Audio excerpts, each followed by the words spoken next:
Solo leveling. Chapter 2. All the hunters entered the gate quickly. People from Hunters Association saw them off. The desk assistant still seemed to be bothered with the coffee. The other association staff was surprised and asked the details of the dungeon. The desk assistant informed that the dungeon was AD level 1. He was still wondering about Jin-Woo. Meanwhile, the hunters in the D-rank dungeon had started hunting. Sadly, Jin-Woo seemed to be hurt and was being healed by Miss Juhee. Miss Juhee was treating Jin-Woo as she tried to convince him to quit being a hunter. All the other hunters were busy hunting monsters in the dungeon. Juhee was glad that the raid was almost over and they could return soon.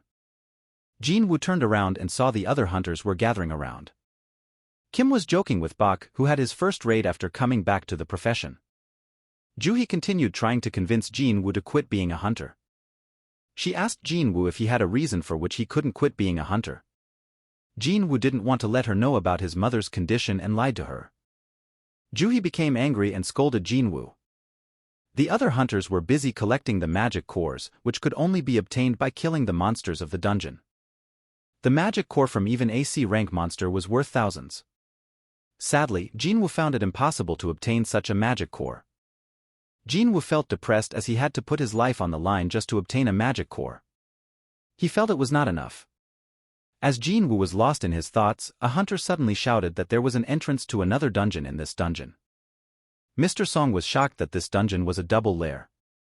He conjured a flame and threw it in the lair. The flame seemed to keep going and there was no end to the lair. Mr. Song gathered the hunters around and asked them for their opinion.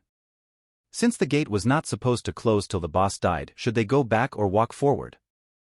Mr. Song felt that informing the association was not a smart move. He felt that inviting other teams would dwindle their profit. So he asked for a vote to no others open ion. He let the 17 hunters vote and they would follow what the majority voted for. The group soon divided in two camps, one in favor and other opposing the idea. Juhee also voted against moving forward. Now, the vote was equally divided with 8 in favor and 8 against the decision. And now, everything depended on one vote, the vote of Jin-Woo. Jin-Woo was in a dilemma. However, he remembered his mother's condition at hospital and his lack of money. So he decided to go to the next layer. And with this the fate of the hunter team was determined. Chapter finished.